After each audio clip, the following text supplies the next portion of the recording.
The 4 laws of business. Number 1, be fruitful. Okay, this is where business begins. The word fruitful in Hebrew means productive. It doesn't mean to have children.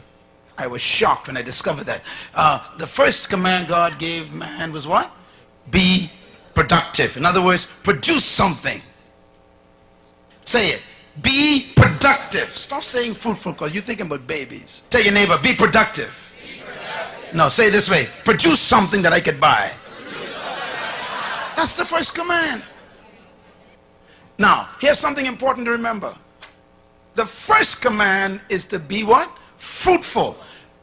The first command should have been be seedful. Because fruit is a result of seed.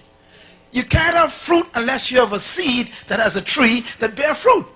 God ignores the entire first step.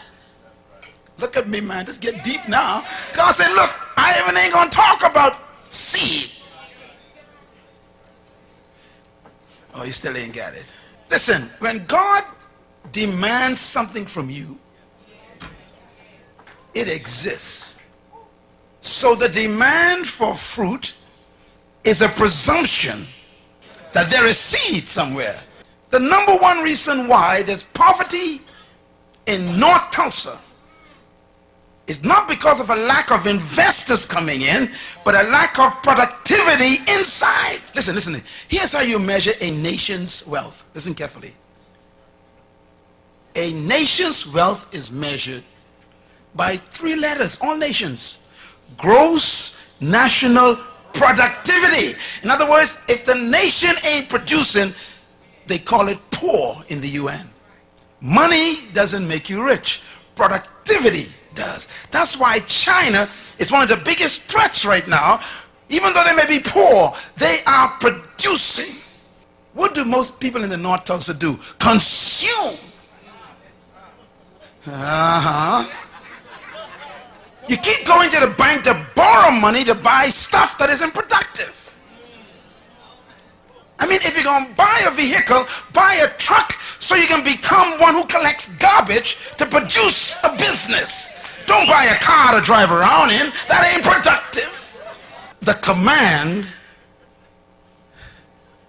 presumes that seed exists in you right now. There's a seed. That's your business. And God says, show me the fruit of it. Produce something. Now, when you produce a product, watch God's strategy now. Let's say, okay, Apple computer. Stephen Jobs quit school because he had an idea. Everybody say idea. That's your seed. Your seed is the idea that won't quit. This guy had an idea. He went to visit a plant to see a computer. And he went and he saw this computer, and the computer was big as half of this room. He looked at it, he says, why can't they reduce that to the size of a desk? And he walked out. And he kept seeing visions of that great massive computer the size of a room on a desk. I wonder what you see that won't leave you alone. Write this down. Every problem is a business. I'm going to say it again. Every problem is a business. One man see bare feet, that's a problem. The other one see a shoe company. That's a business. One man see a hog island, that's a problem. Another man sees a resort. That's a business. Produce your seed. Produce your fruit. And then the second command, multiply. You know, when you produce a product, then you got to reproduce it. If you cannot reproduce what you've produced, you're going to be poor.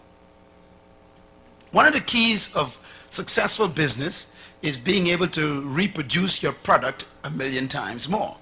Any good company that wants to succeed must be able to follow God's second command, to multiply.